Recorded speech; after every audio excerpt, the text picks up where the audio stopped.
दोस्तों, मेरा नाम दिलबाग सिंह और मैं एक शराबी। Hi uh, Dilbag ji. Thank you. Hi Dilbag ji. Thank you, thank you, thank you. और आज आपने यहाँ मुझे बुलाया, इनवाइट किया स्पीकर शेयरिंग के लिए, उसके लिए बहुत बहुत धन्यवाद। तो दोस्तों, मेरी कहानी आप सबसे अलग नहीं है, वो वैसी ही है जैसी सबकी रहती है। कुछ थोड़ा बहुत होगा प्लस माइनस। तो संक्षेप में थोड़ा बताना चाहूंगा इससे पहले कि जो टॉपिक है बड़ा अच्छा खूबसूरत टॉपिक है कि जब भी मैं अपने आध्यात्मिक जीवन से परे हटता हूं तो मुझ में क्या क्या कमियां उजागर होने लग पड़ती हैं, दिखने लग पड़ती हैं मेरे बिहेवियर में, मेरे मेरे आचरण में, मेरे बोलचाल में, मेरे पहरावे में, मेरे खान पान में, मेरी सोच में, मेरी इमोशनल जो मिसमैनेजमेंट है या अनइंटेलिजेंस है, वो सब चीजों में झलकती है, वो मैनिफेस्ट होती है। मैनिफेस्ट का मतलब कि वो चीज सामने आने लग पड़ती है। एक तो छुपी हुई रहती है, एक है जो सामने आने लग पड़ती है। तो टॉपिक तो बहुत बढ़िया है कि जैसे ही मैं अपने आध्यात्मिक जीवन को छोड़ूंगा या उसमें कहीं कोई त्रुटियां आनी शुरू हो जाएंगी तो मुझ में मेरा वो शराबीपन फिर से झलकने लग पड़ेगा, चाहे मैं शराब ना भी पीऊं। उससे, शराब पीने से उसका कोई ताल्लुक नहीं है।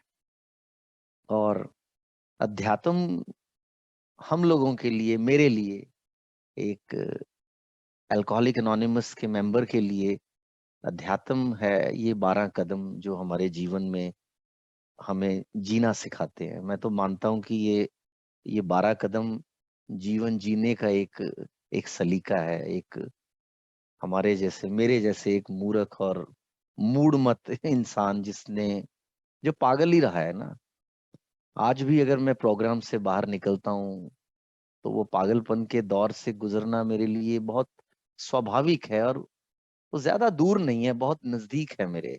जितना मैं अपने करीब हूँ उतने ही करीब मेरी बीमारी मेरे है। तो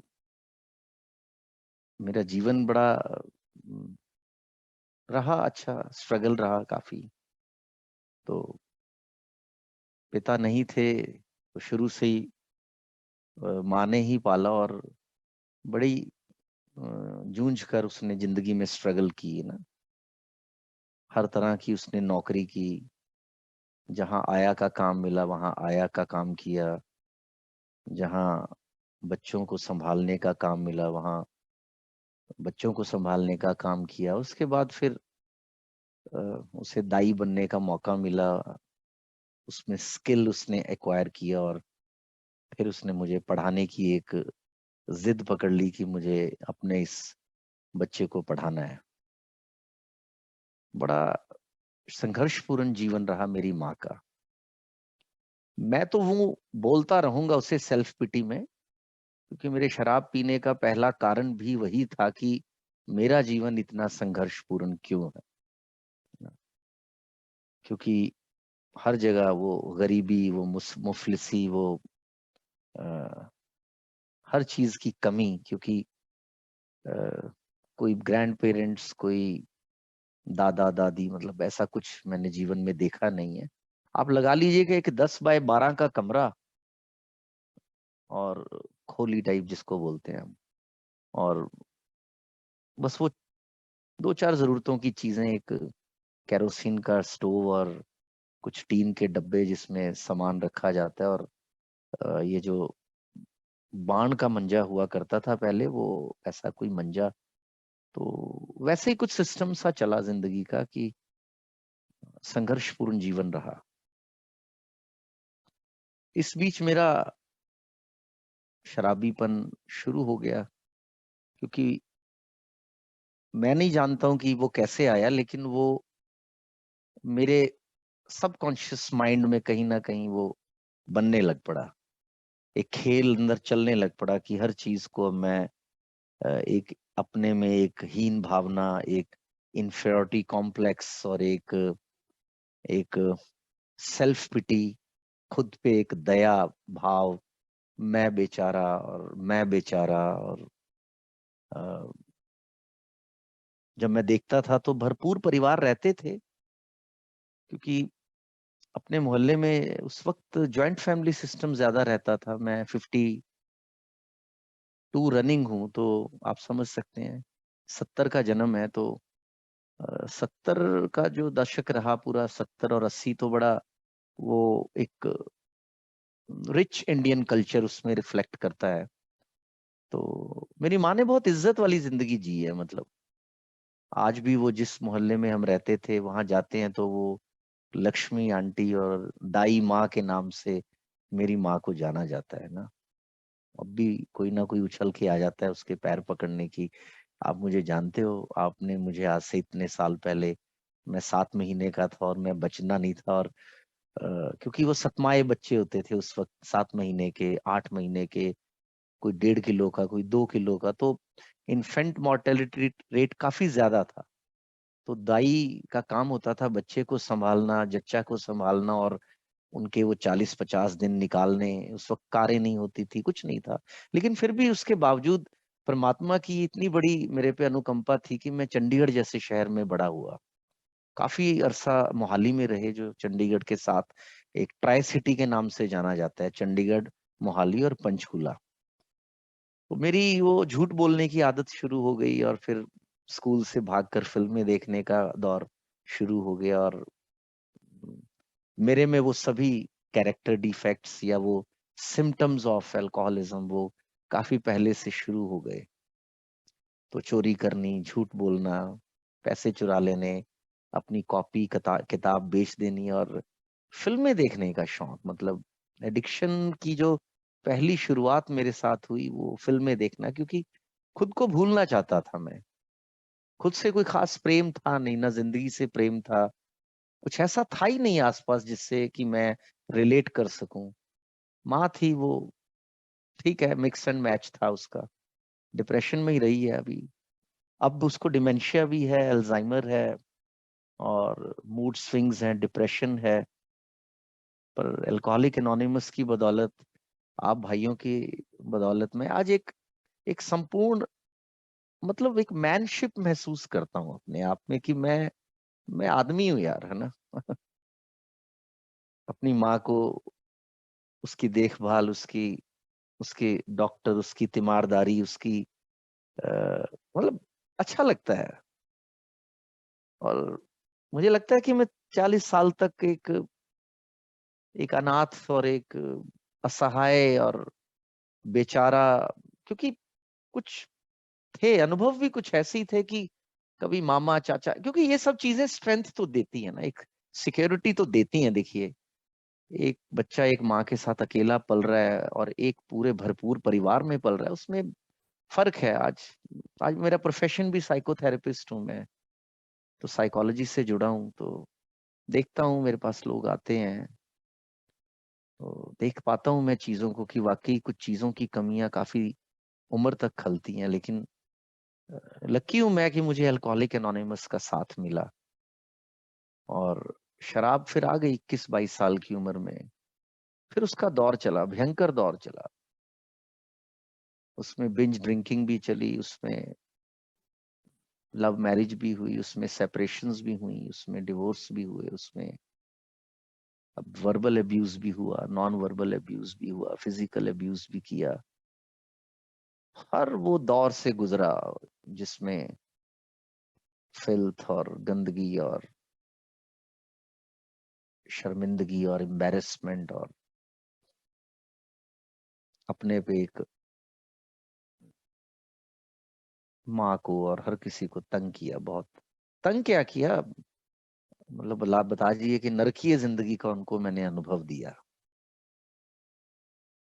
लेकिन फिर तकरीबन 39 साल की उम्र में जाकर, तो इस बीच बहुत कुछ हुआ ना, सेपरेशन हुई, री मैरिज हुई, दोबारा फिर घर बसा, फिर टूटा, फिर बसा, फिर बेटियां हुई, बैंकरप्ट हुआ, कर्जादा,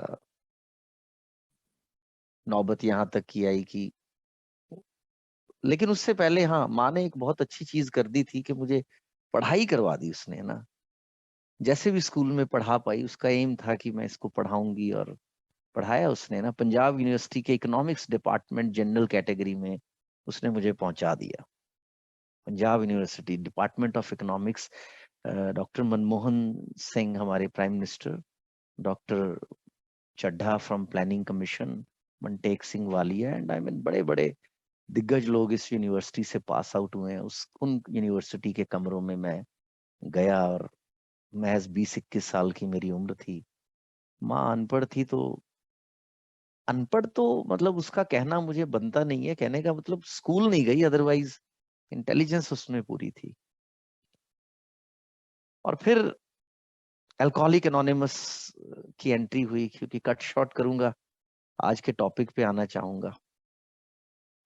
अब अल्कोहलिक एनोनिमस ने आके मुझे आईना दिखाया, या बोलिए कि मैं उन मीटिंग रूम्स में जब पहुंचा तो मुझे समझ आया कुछ कि यार, है ना, क्या सोच रहा था मैं भाइयों सच में कहना चाहूंगा कि मैंने 40 साल एक एक दुख सपन में गुजारे हैं। मतलब एक सपना था, और मुझे मालूम ही नहीं मैं कभी रियल लाइफ में जिया भी हूं। कभी मैं धर्मेंद्र की जिंदगी जिया, कभी मैं देवदास की जिंदगी जिया, कभी मैं हीरो की जिंदगी जिया, कभी मैं विलन बना, कभी मैं प्रेमी बना, कभी मैं चोर बना, पता नहीं मैं, कभी मैं अटर क्योस में जिया, और कभी खलनायक की फीलिंग लेकर जिया। मतलब मैं टोटल अनरियल वर्ल्ड में जिया ना, उसमें कहीं कोई वास्तविकता नहीं थी। जब इन मीटिंग रूम्स में आया और मुझे कहा कि Dilbagh, let go, let god भी एक चीज है, दिस टू शैल पास भी एक चीज है, keep coming back, it works, we are the proof. तो मुझे ये चीजें बड़ी अचंभे वाली जरूर लगी, लेकिन मरता क्या ना करता, सिचुएशन ही फटे पुराने नोट वाली थी। मतलब मैं, वो 10 रुपए का नोट था जो 1 रुपए में भी नहीं चलेगा, वो नहीं चलेगा, घिस गया, वो फट गया, वो रंग उड़ गया उसका, सब खत्म, फिनिश। तो आप लोगों ने मुझे संभाल लिया। ठीक आज से 10 साल पहले, तकरीबन 9, 9.5 साल पहले, जब भी मैं अल्कोहलिक एनोनिमस के कमरों में गया, तो वहां पर मुझे संभाल लिया गया मेरे दोस्तों द्वारा, और एक एक रास्ता दिखाया कि ये 12 कदमों का रास्ता है, ये स्पॉन्सर हैं, ये फेलोशिप है, ये तुम्हारी बीमारी है, ये तुम हो, और सब ठीक हो सकता है। तो मैंने कहा कि यार ऐसे कैसे ठीक हो सकता है, मैं बैंकरप्ट हूं, मैं उजड़ा हुआ हूं, मेरे पास आज 3 या 4 लाख का कर्जा है, इतने साल पहले की बात है, नौकरी मेरे पास नहीं है, काम मेरे पास नहीं है। वो बोले आते रहो, आते रहो। मैंने कहा आते रहो, क्या आते रहो? तो यार तुम्हारा जो शाना दिमाग है ना, इसको बंद रखो, इसको चुप कर दो। 40 साल इसने बोल बोल के तुम्हें तंग किया है, इसको बंद कर दो, शट अप कर दो, और सिर्फ आते रहो, सुनो, जब सुनाने का मन करे सुनाओ, ज्ञान मत दो, केवल सुनो, और अपनी जितनी फ्रस्ट्रेशंस हैं, अपने अंदर जो भी उबाल उठता है, वो यहाँ बोलो। मैंने कहा क्या होगा? वो कहते बहुत कुछ होगा, चमत्कार होते हैं यहाँ पर। और वाकई चमत्कार है। आज मैं अपने ऑफिस में ही बैठा हूँ, और मेरे ऑफिस में जिन दुनिया की वो हर सुविधा है जिसे मैं सपनों में भी कभी इमेजिन नहीं कर सकता था। It's a wonderful office with everything. Even मेरी कॉफी का काम, मेरे चाय, मेरे बिस्किट्स, चॉकलेट, मतलब अगर दुनियावी चीजें देखो तो मतलब air conditioner, backup, power backup, मतलब क्या नहीं है ना। बोर्ड भी ग्लास का है, जो बोर्ड भी है मैंने रखा वो ग्लास का है। वेब कैम, पता नहीं परमात्मा ने, मुझे नहीं पता, मुझे केवल ये कहा गया था कि कीप कमिंग बैक। सोचना मत कि ये होगा कैसे, क्योंकि सोचोगे तो फंसोगे। 40 साल तुमने सोचा, सोचा, इतना सोचा कि तुम पागल ही हो गए। हुआ क्या? कुछ भी नहीं। कुछ दिन, कुछ महीने बिना सोचे केवल आते रहो। और अब शराब तो चलो छोड़ दी, लेकिन सवाल ये उठता है कि शराब छोड़ने के बाद अब, जैसे कि आज का टॉपिक है ना, वंडरफुल टॉपिक है, जिसको हम कहते हैं स्पिरिचुअल अनफिटनेस, है ना। अब resentment, irritability, bouts of rage, fear, worry, anxiety, guilt, shame, है ना, अपने ऊपर दरिद्रता, अपने ऊपर गंदे विचार, नेगेटिविटी, नींद ना आना, हर वक्त नेगेटिव सोचना, ये अध्यात्म की कमी है। ये आज का टॉपिक है कि अगर मुझ में अध्यात्म का रास्ता नहीं है तो शराब छोड़कर भी कुछ होने वाला नहीं है। और मैं रहा, इस चीज से तंग रहा पहले 2-1 साल, फिर स्टेप वर्क किया, फिर मीटिंग से टूट गया, फिर 5 से लेकर 6-7 साल तक, इन 2 सालों में भी काफी ज्यादा जीवन में उतार चढ़ाव रहे। मतलब एक तो भौतिक जीवन है ना, मटेरियलिस्टिक लाइफ है, वो एक अलग पार्ट है, उसका तो यहाँ कोई व्याख्यान करने की जरूरत नहीं है, वो तो बाय प्रोडक्ट है, वो प्रोग्राम खुद दे देगा।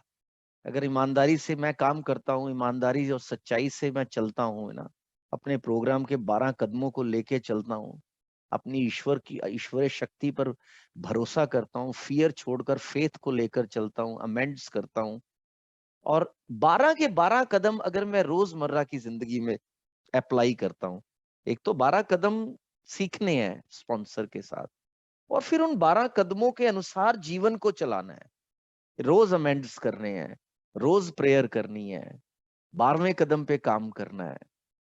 और अगर मैं नहीं करता हूं तो अतीत बहुत ज्यादा दूर नहीं है मुझसे, मेरा अतीत मेरे बिल्कुल करीब है, एकदम साथ बैठा हुआ है इस वक्त मेरे, अदृश्य है लेकिन केवल वो बैठा है, वो सिर्फ मुझे ऑब्जर्व कर रहा है कि मैं जैसे इस प्रोग्राम से टूटता हूँ। 11वें साल की रिकवरी में हूं मैं, 10.5 साल कंप्लीट हुए हैं, तो आज भी इसका कोई फुल प्रूफ मेथड नहीं है। आज अगर मैं प्रोग्राम से कुछ दिनों के लिए, कुछ हफ्तों के लिए खत्म होता हूं, तो मेरे में वो इरिटेशन, मेरे में वो रिजेंटमेंट, ब्लेमिंग, दुनिया के प्रति एक रूखा व्यवहार, वो सेल्फिशनेस, वो इनडिसिप्लिन, वो सुस्ती, वो सोना, वो प्रोक्रेस्टिनेशन, वो आज का काम कल पे टालना, लोगों का इस्तेमाल करना, वो सारी जो मेरे कैरेक्टर डिफेक्ट्स हैं, वो एकदम से, मतलब वो दूर नहीं है मुझसे ना। मैं इसको एक इस तरह से लेके चलता हूँ कि जैसे प्लांट लवर हो गया हूं मैं आजकल, है ना, मतलब कभी शौक भी था, फार्मर फैमिली से बिलोंग करता हूँ, जाट था, तो कभी फार्मिंग तो नहीं कर सका, लेकिन हाँ, अभी मौका मिला तो वाइफ ने खैर बहुत जिंदगी में साथ दिया, सेकंड वाइफ मेरी, है ना। फर्स्ट मैरिज से भी एक बेटी है, वो 26-27 साल, 26 की हो गई है, 27वें में लगी है। छोटी भी है एक, 18 साल की, अभी परसों ही। तो ये जो मेरी रिजेंटमेंट, मेरे जो डर, आप डर देखिए, एक्सक्यूज मी, शायद बीच में किसी का mike, thank you thank you. हाँ, तो जैसे फियर है ना, फियर एक स्पिरिचुअल बैंक्रप्सी का एक बहुत बड़ा, मतलब मैंने उसको एक्सपीरियंस किया है, फियर को, डर। अगर दिलबाग बोले तो डर का दूसरा नाम दिलबाग,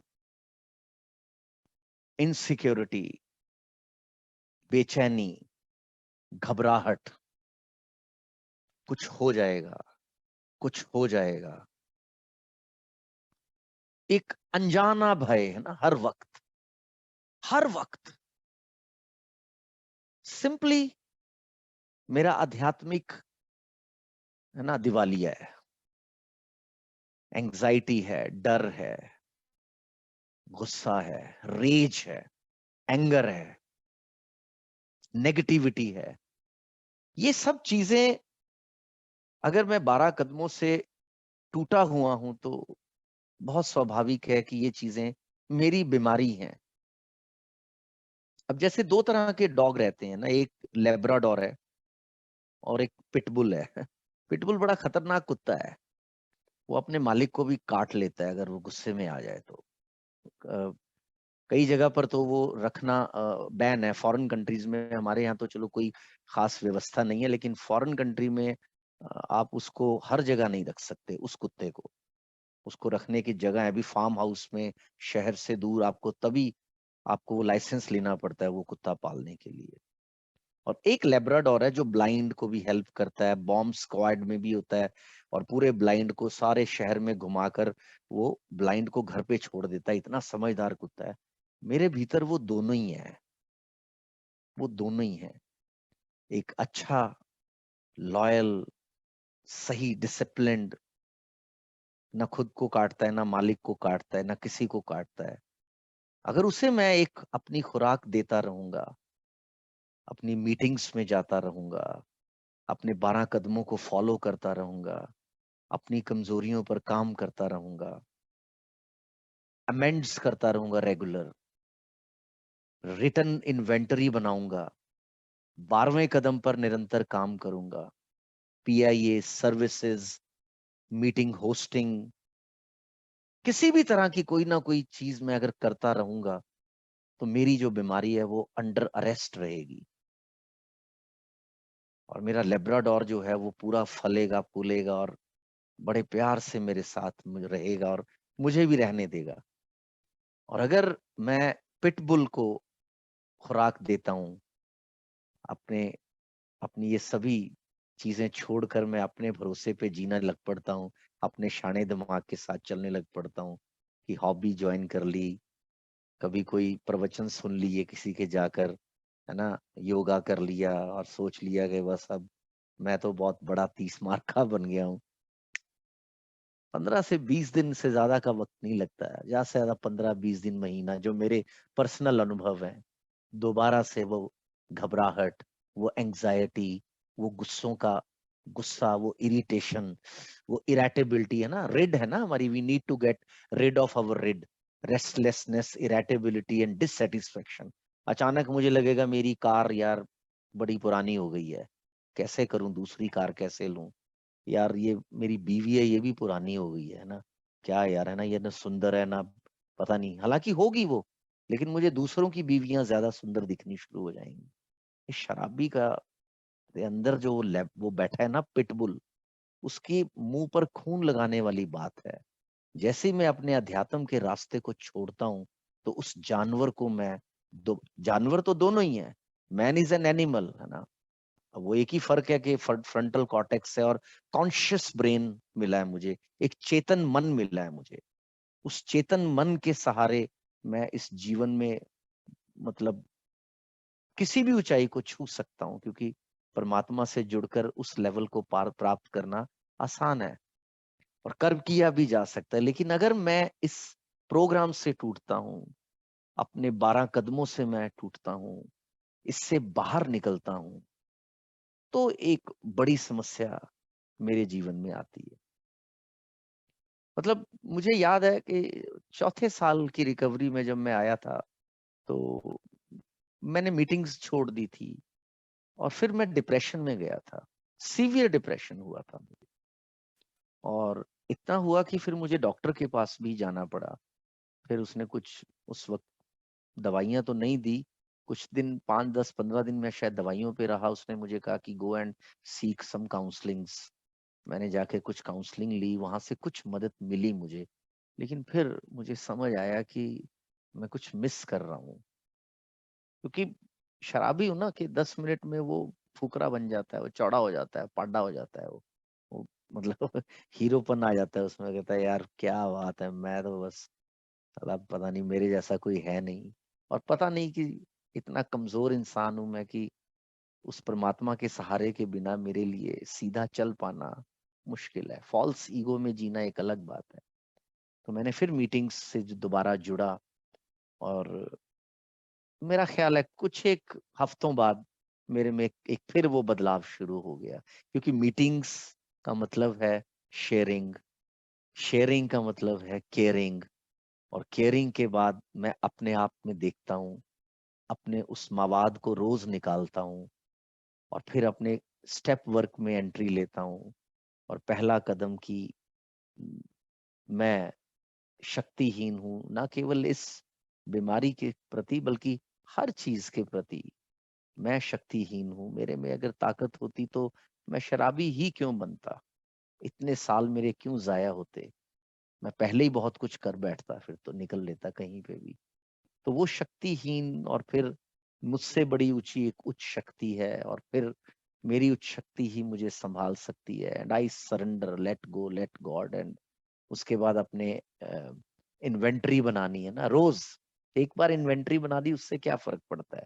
एक बार चौथा कदम करके, पांचवा कदम करके बात नहीं बनती है। मुझे रोज वो पांचवा कदम करना है, मुझे रोज वो चौथा कदम करना है, मुझे लिखना है, डेली इन्वेंट्री बनानी है जो 9वें 10वें कदम में आती है। और फिर जब भी मौका मिले अपने स्पॉन्सर से टाइम टू टाइम वक्त निकाल के मिलना है, और समय समय पर अपने आप को चेक में रखना है। क्योंकि अगर नहीं रखता हूं तो फिर मेरी जो मतलब शराब मुझसे कभी भी दूर नहीं है। वो मेरा मानना है या मेरा अनुभव कहता है कि वो मेरे कंधे पर ही पड़ी है। क्योंकि अगर मुझे, आप देखिए कि 9-10 साल की रिकवरी के बाद भी अगर शराब का सपना आ सकता है तो मेरे अवचेतन मन में शराब है, वो आज भी वही है, कहीं भी नहीं गई। कई बार तो मुझे यूं लगता है कि मेरी बीमारी जैसे हॉरर फिल्में होती है ना, उसमें एक अदृश्य सा एक दिखाते हैं, कोई अदृश्य सी एक शक्ति है, वो सफेद से रंग की कुछ ऐसे एनिमेशन सा दिखाते हैं। तो मुझे लगता है कि मेरे एक कॉर्नर में हर जगह निरंतर मेरी वो बीमारी मुझ पर नजर गड़ाए बैठी है। एक टक वो मुझे देख रही है, बिना पलक झपके वो मुझे देख रही है। और जैसे ही मेरी तरफ से एक ढील होती है, वो लपक के मेरे गले में आ जाएगी। और मेरे और उसके बीच में एक ही चीज खड़ी है, वो है मेरी अल्कोहलिक एनोनिमस, मेरी संस्था, मेरे फेलो मेंबर्स, मेरा प्रोग्राम, मेरा स्पॉन्सर, मेरे 12 कदम। अगर इन्हें मैं लगातार प्रैक्टिस करता हूं तो वो हो सकता है कि छलांग मारकर मेरे गले तक आ जाए, लेकिन अंदर उतरने में उसको वक्त लगेगा। क्योंकि अगर मैं चाहूं कि अगर मुझे लगे कि मैं इसका सामना कर लूंगा, तो ये एक बहुत बड़ा एक धोखा है अपने आप के साथ। ये बात मैं समझ चुका हूँ। 2-3 जिंदगी के ऐसे अनुभव हुए हैं कि अभी मेरा ख्याल है 2 साल पहले की बात है, कोरोना से पहले मैं 2018 में मैं बैंकरप्ट हुआ हूँ।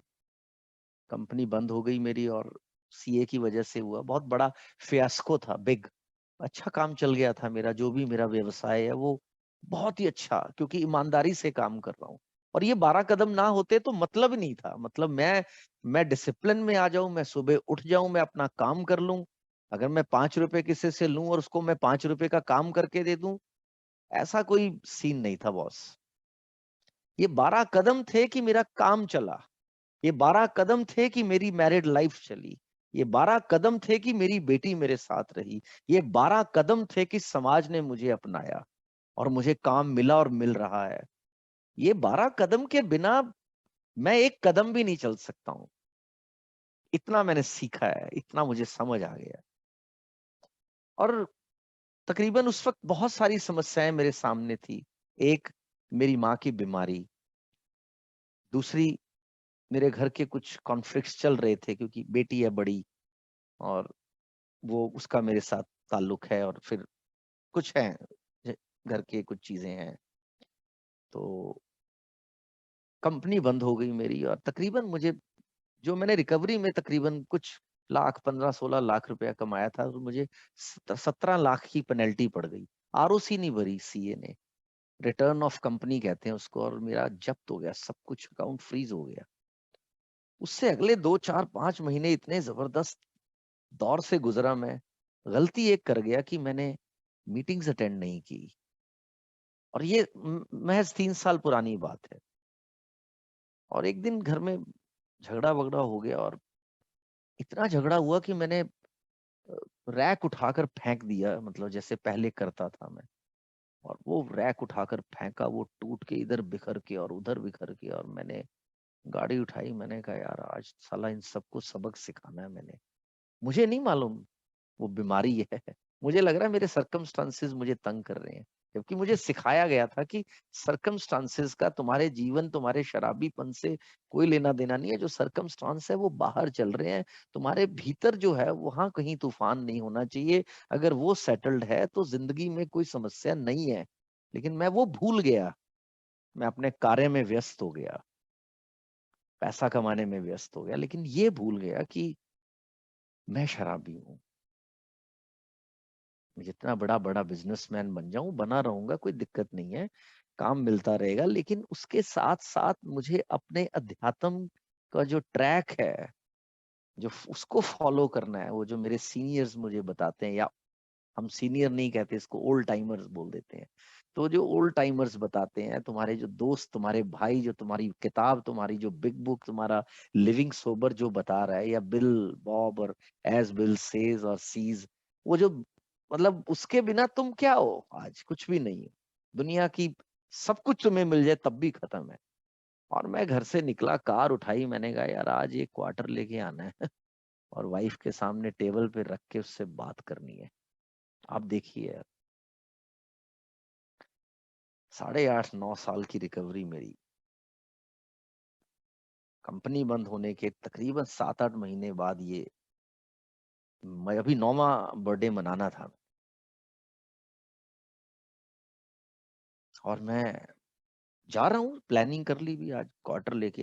मतलब आप देखो कि मेरा सॉल्यूशन कहाँ जा रहा है मुझे लेके। मेरी रेज, मेरे अंदर का गुस्सा, मेरी फ्रस्ट्रेशन, मेरी एंग्जाइटी, मेरी घबराहट, मेरे अनजाने भय, वो सब मिलकर मुझे दबोच रहे हैं। और मेरी बीमारी मुझे घसीट कर लेके जा रही है कि चल, वहीं चल। क्योंकि वो तब तक शांत नहीं होगी जब तक वो मुझे मार नहीं देती, जब तक वो मेरा मेरा वजूद खत्म नहीं कर देती ना, वो मेरा इस विशियस साइकिल को टूटने नहीं देगी। Because my father died because of alcohol at the age of 22, 22 साल की उम्र में। ऑफ कोर्स लिवर वगैरह फेल नहीं, तो कुछ और किस्सा था, कुछ उन्हें मर्डर हो गया था या मार दिया गया था। तो लेकिन कहीं ना कहीं वो फैमिली डिजीज थी, चली आ रही थी। अब मैं जा रहा हूँ, और जाते जाते अचानक फोन लिया, मैंने कहा चलो स्पॉन्सर को फोन कर लें। पता नहीं, गॉड ग्रेस ही बोलते हैं ना इसको आप। फोन लगा के मैंने कहा जी ऐसे ऐसे है। वो कहते यार क्या मूर्खता कर रहा है तू, शांति से कार वापस मोड़, घर जा। मैंने कहा सब बर्बाद हो गया जी, इनको ऐसे नहीं अकल आएगी, इनको ऐसे अकल आएगी। वो कहते यार तू मुझे मत सिखा कैसे अकल आएगी, कैसे नहीं अकल आएगी। गाड़ी मोड़, घर जा, मैं आज शाम को तेरे पास आऊंगा, हम बैठ के बात करेंगे। और आज इतने बड़े जूम मीटिंग है, आज मीटिंग अटेंड कर। मैंने कहा यार चलो अब ठीक है ना, इतने दिनों से कमांड लेने की आदत थी, बात सुनने की भी आदत थी। वो वो कहीं वो संस्मरण थे कि अगर कोई बोलेगा मुझे मेंबर तो मैं उसे सुनूंगा और मानूंगा। वो प्रैक्टिस थी काफी सालों की ना। तो मैं वापिस आया, और तब मेरे एकदम दिमाग में आ रहा है, प्रेयर की पहले तो है ना, और मेरे दिमाग में आ रहा है कि दिलबाग ये क्या कर रहा है तू? तुझे क्या लग रहा है अभी तू शराब ले आएगा, तू टेबल पर रख देगा, तू खोल के उसका ड्रामा करेगा? तू इतने ड्रामे कई बार कर चुका है, और क्या तू रुक पाएगा, या तू रुक पाता? वो शराब तेरे अंदर जाती, और फिर अपनी गिल्ट में तू मरता। क्योंकि इतने सालों की रिकवरी के बाद तू गिरता तो फिर कहाँ संभलता, कैसे निकलता उस गार से, उस जहन्नुम से, उस तड़प से कैसे निकल पाता तू? कि 9वें साल की रिकवरी से पहले तूने क्या कर लिया, और तू क्या कर पाता, क्या होता तेरा? वो स्टोरी नहीं पढ़ी तूने कि एक इंसान ने 20 साल शराब छोड़ी और फिर वो जब उसने पी तो 6 महीनों में खत्म हो गया, मर गया वो। तो उस दिन मुझे ये चीज महसूस हुई, तो जब आज ये टॉपिक मुझे बताया गया तो मैं तो एकदम से रिलेट कर गया कि यार सच में जीरो हूं मैं इस प्रोग्राम के बिना। तो फिर वो आए, उस दिन मैंने मीटिंग लगाई, फिर बातचीत हुई, समझ आया। उन्होंने फिर वाइफ को भी समझाया कि दिलबाग जिस दौर से गुजर रहा है। फिर बिग बुक मंगवाई, फिर उन्होंने कहा फैमिली आफ्टरवर्ड्स निकालो, 2 वाइव्स निकालो, पत्नियों के लिए वाला चैप्टर निकालो, फैमिली आफ्टरवर्ड्स निकालो, पढ़ो, दोबारा पढ़ो। और उसी दिन मुझे ड्यूटी दी गई, मीटिंग होस्ट करो। कितना समय हो गया सर्विसेज दिए हुए, 4-5 साल बीत गए हैं। तो फिर कब करोगे सर्विस? पहले भी 3-4 साल पहले तुम्हें समस्या आई थी, अब फिर तुम। मैंने कहा सर मेरा पैसा डूब गया, कोरोना आ गया, मेरा बिजनेस खत्म हो गया। वो कहते मैं तो एक चीज देख रहा हूँ कि तू आध्यात्मिक तौर से बैंकरप्ट हो गया है, तेरा दिवालिया निकल गया, तेरे परखच्चे उड़ गए हैं, तेरे पास आज कुछ भी नहीं है सिवाय एक थोथला, एक खोखलापन है कि मैं 9 साल की रिकवरी में चल रहा हूँ। सिर्फ खोखलापन है। तू तो हिल रहा है पत्ते की तरह। है क्या तेरे में? कुछ भी नहीं है। तेरी ताकत तो तेरा प्रोग्राम है, और वही नहीं है तो वो कवच कुंडल के बिना वाला कर्ण है तू, ठुक जाएगा। ना कवच है, ना कुंडल है, ना तेरे तीर में, तेरे तरकश में कहीं कोई तीर है, कुछ भी नहीं है। फिनिश है तू। तू तो पहले ही मरा हुआ इंसान है, तो बिना प्रोग्राम तेरे पास क्या है? और मैंने सर्विसेज शुरू की। अभी पीछे 1.5 महीने पहले मैंने उसे अपनी सर्विस से निकला हूँ, 1.5 पौने 2 साल बाद। तो फिर मैंने उसके बाद तो अमेजिंग चीजें हुई। मेरी जो कंपनी थी वो खुल गई। आप ये देखिए, एक चांस मिला था गवर्नमेंट ऑफ इंडिया की तरफ से आया कि सभी जो शेल्ड कंपनी थी उनको 1 टाइम चांस मिल रहा है, केस पुट अप करो। सीएस को मिला, कंपनी सेक्रेटरी को। मैंने कहा मेरा 14 लाख रुपए मेरे बैंक में, चेक किया उसने अकाउंट को ऑनलाइन, मेरे पास कोड था, तो मेरा वो पैसा पड़ा था। मतलब वो सरकार का था, तो वो क्राउन का, मतलब गवर्नमेंट का था, लेकिन निकाला नहीं उन्होंने। मालूम नहीं अब ये मुझे मालूम होता तो मैं ठीक भी कैसे होता, जिसको गॉड ग्रेस बोलते हैं। उसने कहा भी कुछ पैसे लगेंगे, और आपका तो केस बहुत अच्छा है, आप तो रेगुलर वर्क कर रहे थे, आपकी बोगस कंपनी थोड़ी है। और उन्होंने कर करा के उन्होंने, दोस्तों मेरे 10वें बर्थडे से पहले मेरा बैंक अकाउंट खुल गया। और मेरा सारा खोया हुआ पैसा, उसका 80% मुझे नगद एकदम खुला नोट के रूप में एकदम वो मिल गया। कोरोना खुला, जितना काम मेरा बंद हुआ था मुझे 3 गुना काम मिल गया। आज समय नहीं है मेरे पास, लेकिन जब फोन आया मुझे, हालांकि कल मेरी शेयरिंग है, आज फोन आया कि आपकी शेयरिंग है, मैं घबरा गया। मैंने कहा यार इतना इनडिसिप्लिन काम है, तो अपनी डायरी निकाली। मैंने कहा तो कल इतने बजे से इतने बजे है, 5:15 से 5:45 मेरी शेयरिंग है। ये क्या? तो बोले कि जी आपसे बात नहीं हो पाई वगैरह वगैरह, तो ये आप आज शेयरिंग कर लोगे? तो मेरी वाइफ बोली भी तुम्हें ये क्लाइंट ने आना है, ये है ऑनलाइन फॉर्म था। मैं क्या, सब ठीक है यार, 9:30 खाना खाने के बाद मेरे पास करने को क्या है? कुछ गाना गाता हूँ, कुछ बाहर लेटता हूँ, कुछ गुनगुना लेता हूँ, कुछ पढ़ लेता हूँ। तो सर्विस है, मेरे को मौका मिला है, तो म, मुझे आदेश आया है, मुझे मुझे शेयर करना है। तो मतलब ये है, मतलब ये मैं अपना एक अनुभव आप सबसे शेयर करना चाहता था कि जो आज का ये टॉपिक है, ये मतलब रिलैप्स और, है ना, सब कुछ है इसमें। मेरा अकेलापन भी आएगा, लेकिन मेरी जो कॉन्शियंस है ना, मेरी जो सॉल्यूशन है, वो सॉल्यूशन एक ही है। एक ही जगह मेरा सॉल्यूशन है, जो मैंने आपको बताया। उसके बाद मैं पूरे लगा रहा, मीटिंग्स मीटिंग्स ऑनलाइन, होस्टिंग, हफ्ते में 2 मीटिंग। एंजाइटी भी गई, फियर भी गए, डर भी गए, काम भी आ गया। पता नहीं क्यों, कैसे हुआ मुझे नहीं पता। मुझे चमत्कार लग रहा है। जिंदगी रियल लग रही है, साफ साफ मुझे लग रहा है कि मुझे वो परमात्मा अपने हाथों में उठा के लेके जा रहा है। अभी काम के सिलसिले में परसों मैं मुंबई से आया हूँ अपनी पूरी टीम के साथ। अभी काम के सिलसिले में 8 तारीख को अब्रॉड जा रहा हूँ मैं, काम के सिलसिले में ही। 8 दिनों का टूर है और पैसा भी मिल रहा है, इज्जत भी मिल रही है, हर चीज मिल रही है।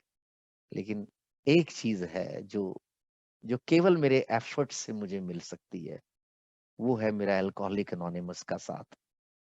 मैं कोई बहुत बड़ा एनलाइटेंड आदमी तो नहीं हूँ, लेकिन इन इन 10 सालों की रिकवरी में एक चीज जरूर सीखी है कि मेरी बीमारी मुझे जीने नहीं देगी। मेरी बीमारी मुझे कभी भी जीवन को फ्री, जॉय और जिसको कहते हैं ना कि एक जॉयफुल लाइफ और फ्रीडम से जीने नहीं देगी। मतलब वो कहते हैं ना, गब्बर के ताप से तुम्हें एक ही आदमी बचा सकता है ना। फिल्में बहुत देखी है मैंने। अब बड़ी काम आती है मेरी फिल्में, मेरी एक्टिंग, मेरा वो सब ओरेटरशिप, वो सब जो चीजें मेरी मतलब मेरी वीकनेसेस थी ना, मेरी वो सब स्ट्रेंथ बन गई हैं अब। वो कहता गब्बर के ताप से तुम्हें एक ही आदमी बचा सकता है, खुद गब्बर। तो एक शराबी को उसके शराबीपन से एक ही आदमी बचा सकता है, वो खुद। लेकिन वो खुद क्या है?